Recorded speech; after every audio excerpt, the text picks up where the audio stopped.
Assalamualaikum warahmatullahi wabarakatuh. Apa kabar teman-teman semuanya?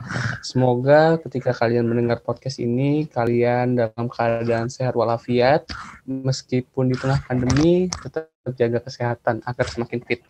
Oke, teman-teman semua, bersama saya Ega Dwi Saparingga, dan yang akan memandu podcast pada hari ini. Kalau minggu lalu yang memandu adalah Kang Kelvin.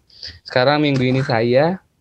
Dan seperti janji Bu Meli minggu lalu akan memberikan pengetahuan kita tentang Merdeka Belajar Kampus Merdeka. Oke. Dan saya sudah tersambung dengan Bu Meli. Halo Ibu, apa kabar? Halo, Assalamualaikum. Kabar baik, alhamdulillah ya. Ya Bu, kalau misalkan kita berbicara tentang Kampus Merdeka, itu sebelumnya sudah ada di podcast pertama kali podcast ini rilis. Dan sekarang kita mau bertanya nih sama Ibu Meli tentang... Boleh lah, bagus. Apa yang belum dipahami ya? Oke. Merdeka Belajar Kampus Merdeka itu apa bedanya dengan konsep sebelumnya yang kurikulum STIMLOG terapkan kepada mahasiswanya, dan pengimplementasiannya itu seperti apa terhadap mahasiswa? Iya, kalau kurikulum yang lalu-lalu itu kita tidak menyiapkan sebuah mata kuliah atau serentetan ya, rangkaian mata kuliah yang bisa dikonversi untuk program MBKM. Jadi Merdeka Belajar Kampus Merdeka. Nah, di kurikulum 2020 ya, yang tadinya kami juga nggak berharap bahwa harus dilaksanakan segera mungkin gitu, tapi ternyata itu harus dilaksanakan. Jadi mulai semester ganjil yang lalu kami siapkan itu kurikulum untuk memfasilitasi kondisi itu.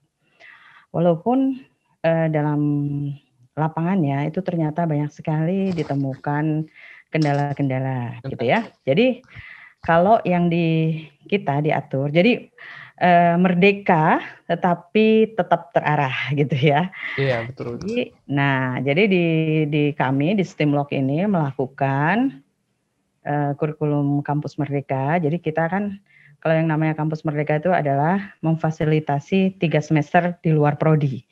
1 semester di luar prodi di dalam institusi. Jadi kalau dari prodi logistik itu ke transport itu ke logistik.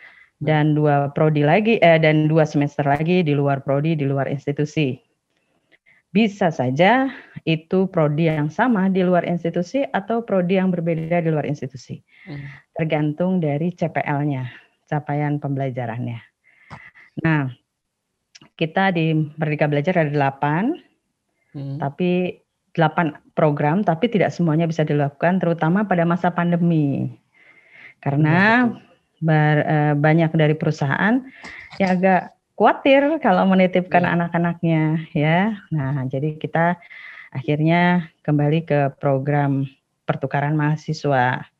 Tetapi itu pun terkendala karena terkendala dari beberapa perguruan tinggi juga masih belum fix tentang biaya dan lain sebagainya. Gitu. Jadi harus.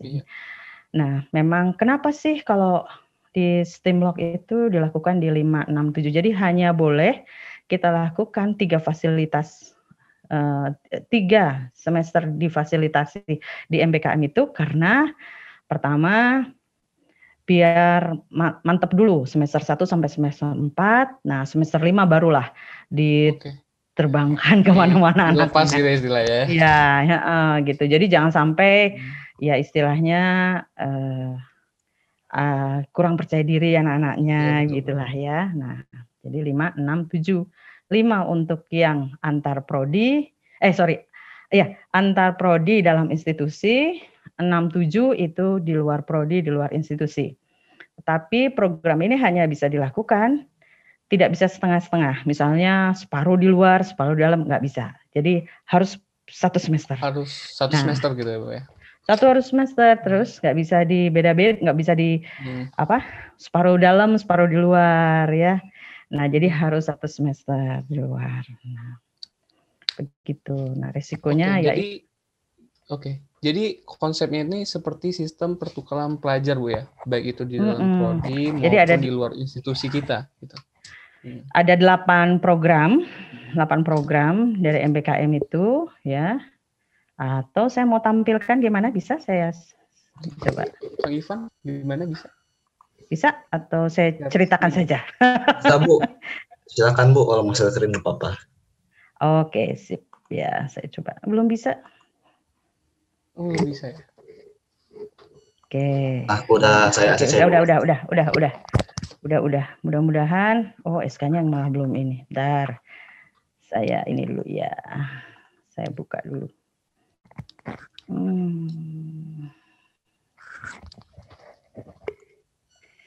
Oke. Iya.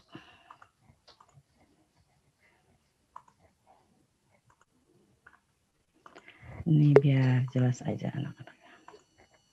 Oke ya, mudah-mudahan bisa terlihat ya. Jadi kita tuh punya nih ya. Jadi prinsipnya itu 1 semester atau setara 20 SKS. Nah ini banyak sekali di dalamnya tuh. Mau ini nggak boleh lebih lah, 20 SKS cukup. Jadi yang punya IPK yang pengen 24 SKS, ya wayah nak ngambilnya 20. Mahasiswa dapat memilih apakah mengambil kegiatan Merdeka Belajar ya, Kampus Merdeka di dalam semester yang ditunjuk atau tetap mengikuti mata kuliah di prodi masing-masing begitu. Jadi nggak bisa separuh-separuh. Jadi mau ambil banyak, tapi di luar gitu ya. Nah, ini ada banyak, mudah-mudahan jelas ya. Ada pertukaran pelajar, magang praktik kerja, asistensi mengajar, penelitian riset, proyek kemanusiaan, kegiatan wirausaha, studi proyek independen, membangun desa, kuliah kerja nyata tematik. Nah, tetapi pengelolaannya ini, misalnya gini, kerja praktek kita 5 SKS, berarti sisanya itu harus diambil dari perguruan tinggi lain. Nah, gitu. Nah, ini repotnya karena perguruan tinggi lain belum tentu bisa siap menerima kita begitu. Sehingga memang yang baru bisa dilakukan adalah pertukaran pelajar. Ini pun masih belum fix ya. Jadi tuker-tukeran mata kuliahnya belum fix gitu. Walaupun kami sudah melakukan MOU untuk MBKM ini, jadi mata kuliah MBKM dengan Aperti BUMN. Jadi yang masuk adalah Universitas Pertamina, TELU, dan lain sebagainya. Tapi sampai sekarang memang tuker-tukeran mata kuliahnya belum terjadi. Kita udah nyiapin, kita udah kasihin mata kuliahnya apa, tapi belum terjadi. Mungkin karena masih masalah pandemi dengan kali Bu ya. Sebagainya. Itu juga. Nah, jadi tadinya kita berharap semester 6 ini bisa magang, riset, wirausaha ya, wirausaha lagi kita cobain. Kemudian, proyek independen. Tapi ternyata banyak kegiatan ini yang tempat-tempatnya selama masa pandemi masih menolak begitu ya, masih menolak. Jadi ya sudahlah, tetap dicari ya, tetap kita cari. Jadi kita baru bisa melakukan ini kalau sudah ada kerjasama dan ya walaupun ada kerjasama tapi harus ada ininya gitu. Harus ada nggak bisa. MOU-nya sendiri Bu ya. MOU-nya dan nggak bisa sembarangan misalnya. Saya mau ikut program MBKM ke Universitas Diponegoro lah belum ada MOU dan lainnya nggak bisa gitu karena hasil ini harus dilaporkan ke PDDikti. Jadi kalian ngambil mata kuliah apa di perguruan tinggi mana itu harus dilaporkan ke PDDikti juga gitu. Jadi nggak semudah yang sembarangan Bu ya berarti ya. Nah, jadi memang dari 8 itu tidak semuanya dan ada prosedurnya. Jadi nanti kayak misalnya semester kemarin udah kita buka untuk yang transfer prodi antar prodi, terus yang semester ini kan dibuka untuk yang mungkin di luar gitu ya. Tapi kita lihat juga apakah pihak ketiga itu bisa menampung karena belum tentu di masa pandemi ini bisa menampung gitu. Ini yang beratnya masih banyak kendala soal juga ya kan akibat dari pandemi. Iya, dan semua perguruan tinggi, jadi kami, terutama saya juga sering mengikuti rapat-rapat tentang ini. Memang ditekankan, ayo ikutan, tapi ya itu tadi, perguruan tinggi yang lain belum siap dengan mata kuliahnya. Jadi yang kami harapkan mata kuliah yang kira-kira bisa sama dengan CPL kita gitu kan nggak bisa semua sama begitu. Iya. Itu yang kita coba kan gitu ya. Jadi memang tuh harus ada rencana perkuliahannya harus punya mahasiswanya. Terus setiap kegiatan harus ada dosen pembimbingnya dari kita. Kemudian STIMLOK itu terus melakukan komunikasi dengan lembaga ketiga atau pihak ketiga. Nah, kemudian bagaimana supervisor di lapangan ya. Jadi kalau misalnya kalian di tell you, ini kita harus mantau gitu. Jangan sampai kalian nggak masuk, nggak absen. Aduh, nggak absen. Kan akibatnya malah terbengkalai Bu ya. Akibatnya kan rugi kalian kalau nggak lulus gimana gitu kan. Wah, yang di STIMLOK aja ada yang nggak lulus. Benar. Apalagi kalau di luar gitu kan, kami kan wah ini makanya harus ada asesmen di STIMLOK-nya sendiri, ada asesmen. Nah, itu adalah kondisi-kondisi di kita ya. Jadi memang nggak semuanya. Jadi misalnya di sini ada, Bu, ini ada seperti ini. Ada kegiatan proyek mengajar di sekolah gitu. Tapi mengajar di sekolah itu tidak bisa kita lakukan. Itu harus ada pemberitahuan dari Kemendikbud Bu ya. Kemendikbud gitu. Jadi harus difasilitasi gitu oleh mereka ya. Jadi nggak bisa Bu, kita sendiri. Di sini kan banyak kegiatan, ada wirausaha, proyek dan lain sebagainya nih. Output yang dikeluarkan oleh mahasiswa atau feedback untuk STIMLOK sendiri itu seperti apa? Apakah bentuk laporan atau proposal yang memang nantinya akan dipresentasikan kepada para dosen-dosen di STIMLOK? Nah, iya memang jadi dari hasil dari itu memang banyak sekali ragamnya. Ada yang berbentuk presentasi, ada yang ujian tertulis, ada yang dalam bentuk pembuatan proyek misalnya, pembuatan laporan makalah secara berkelompok. Nah, itu memang masih dalam harus istilahnya gini, harus kesepakatan semua. Gitu. Oke, ya. Jadi nanti aturan kalau misalnya betul-betul sudah dibuka nih dari perguruan tinggi yang kita sudah MOU. Nah, nanti kita kasih tahu nih arahannya ini.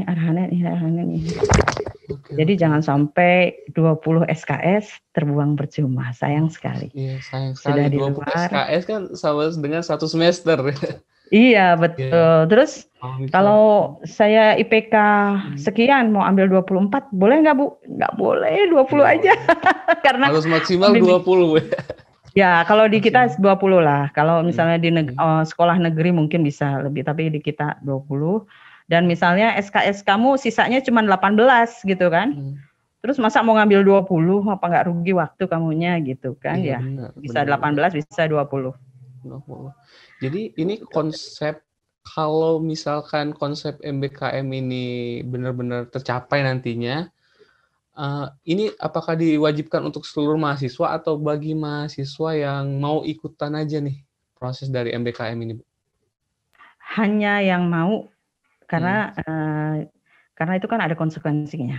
Oh iya. Sama seperti kuliah di kita, kuliah di STIMLOK secara internal, itu kan ada konsekuensinya. Iya. Kalau ambil MBKM itu. Jadi kita cuman memeriksa mau ambil atau tidak. Tapi kalau mau ambil konsekuensinya begini. Kalau nggak ambil kembali ke prodi masing-masing. Gitu. Oke, jadi balik lagi ke pribadi dari mahasiswanya sendiri. Bagaimana, apakah dia mau ngambil atau enggak. Oke, bisa. Jadi konsep MBKM ini jatuhnya seperti kita lebih mengenal dunia luar gitu Bu ya, kayak kerja praktik. Iya. Jadi kita nggak hanya sekedar untuk belajar di dalam kampus saja, tetapi kita bisa mengenal, seperti tadi contohnya di semester 3, kita bisa tahu gimana, saya kan dari transport, saya bisa tahu gimana sistem belajar di manajemen logistik gitu. Meskipun satu kampus kan, tapi belum tentu sama juga konsepnya kan Bu ya. Iya. Jadi artinya memperkaya capaian pembelajaran lah gitu. Iya, betul. Ya, tapi ya memang harus ini, artinya harus yakin bisa sit in atau bisa menjalankan itu semua tanpa akhirnya ada kendala atau hambatan begitu. Jadi memang makanya perlu asesmen. Jadi nggak semua anak-anak yang mendaftar di MBKM nanti itu kita setujui, belum Lulus tentu. kan? Jadi Belum. karena itu takutnya merugikan anaknya juga, kasihan gitu. Jadi benar. Jadi Kasihan kita harus anaknya yakin gitu. Jadi dengan mereka punya gambaran perencanaan studinya mau seperti apa, itu harus ada gitu. Iya. Jadi harus sudah ada gambarannya mau nanti di tempat itu mau ngapain gitu ya Bu ya. Jadi udah punya konsepnya sendiri gitu. Jadi kita nggak cuman ngikutin belajar di sana, tetapi punya tujuan, udah disiapin tujuannya itu gitu. Untuk feedback untuk kitanya sendiri yang ngikutin MBKM dan feedback untuk kampus kita sendiri gitu. Betul Bu ya. Oke Bu. Iya. Jadi pertanyaan terakhir nih, ya kan? Karena ini lagi masa pandemi dan Ibu tadi berbicara bahwa kita kesulitan nih untuk melakukan MOU terhadap perguruan tinggi ataupun perusahaan untuk melakukan MBKM. Kalau misalkan nanti di semester ini kan tadi saya lihat ada semester 3, semester 5, 6, 7. Oke, jadi bulan depan itu udah masuk semester 6. Apakah ada langkah-langkah yang kampus persiapkan agar MBKM ini bisa langsung diterapkan oleh mahasiswa STIMLOK? Iya, sebenarnya penyiapan itu sudah dari semester lalu ya, semester 5. Semester 5 sudah. Bu ya? Sudah. Cuman memang dari pihak-pihak industri itu memang mengurangi jangan dulu lah, masih pandemi, jangan dulu lah gitu. Jadi itu yang nggak bisa kami ini, dan ini terjadi di semua perguruan tinggi, nggak kita aja. Jadi semua perguruan tinggi yang magang, kerja praktek, semua perusahaan mengurangi jumlah yang magang atau di kerja praktek begitu. Jadi sebenarnya kami sudah dari semester lalu, cuman ya karena kondisi seperti ini ya yang melonjak tinggi, jadi ya kami juga menyadari gitu. Ya, kondisi ini adalah kondisi yang tidak bisa terelakkan. Tidak pasti, dan memang Bu ya, banyak sekali yang memang ingin kita lakukan di tahun 2020 terhambat oleh pandemi gitu kan. Oke Bu, pertanyaan terakhir lagi. Saya baru ingat ada pertanyaan terakhir lagi. Oke. Saya mau ini mungkin di luar konteks gak apa-apa Bu ya? Oke, sip. Jadi saya ingin masukan dari Bu Meli sendiri terhadap, karena ini kan kami Badan Eksekutif Mahasiswa sudah mau akhir periode dan sudah mau masuk jabatan baru lagi. Kami ingin masukan dari Ibu ke depannya BEM ini sendiri bagaimana, karena kebetulan juga Ibu selaku ketua STIMLOK, wakil ketua STIMLOK di bidang akademik dan kemahasiswaan. Bagaimana Bu? Sebentar ya. Saya Oke.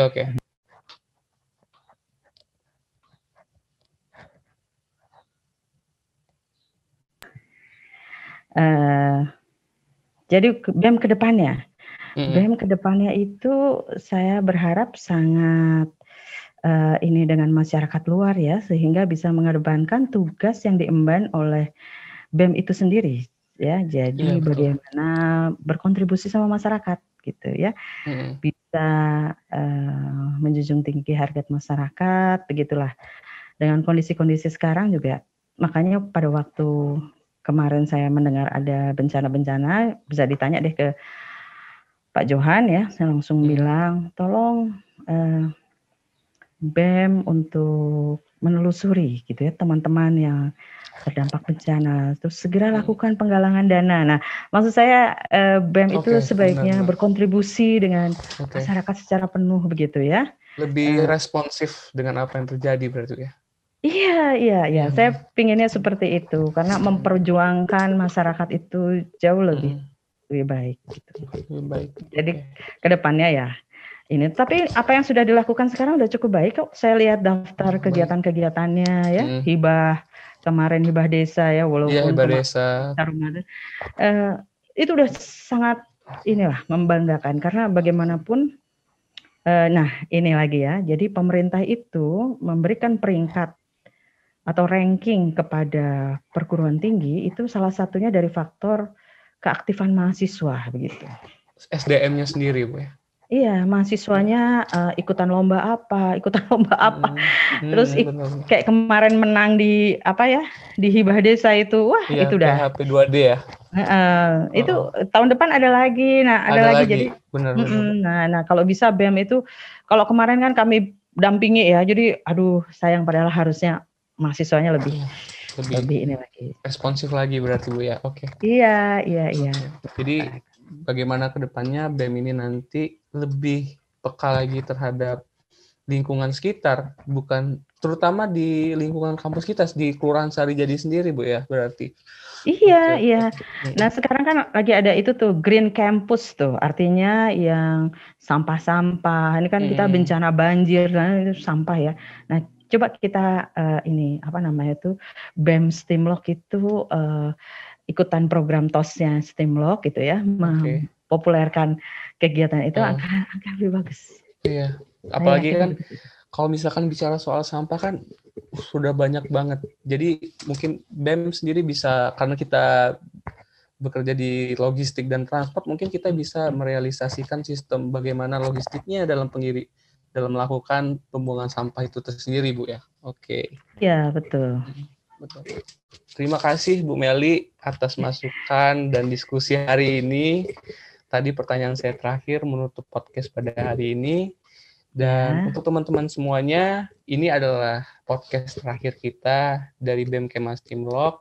Dan semoga dengan adanya BEM ini bisa menjadi sarana dan wadah juga untuk mahasiswa dan untuk berkreasi juga dan lebih peka juga terhadap seperti apa yang dikatakan Bu Meli tadi, peka juga terhadap dengan lingkungan di sekitar. Dan juga tadi semoga juga pandemi ini segera selesai dan juga konsep dari Merdeka Belajar Kampus Merdeka ini segera dilakukan karena ini sangat dibutuhkan sekali oleh mahasiswa Bu ya untuk mengenal lingkungan luar lebih jauh lagi. Oke Bu Meli, terima kasih atas waktu yang telah diberikan. Saya sangat merasa berterima kasih sekali Ibu telah meluangkan waktunya pada hari ini.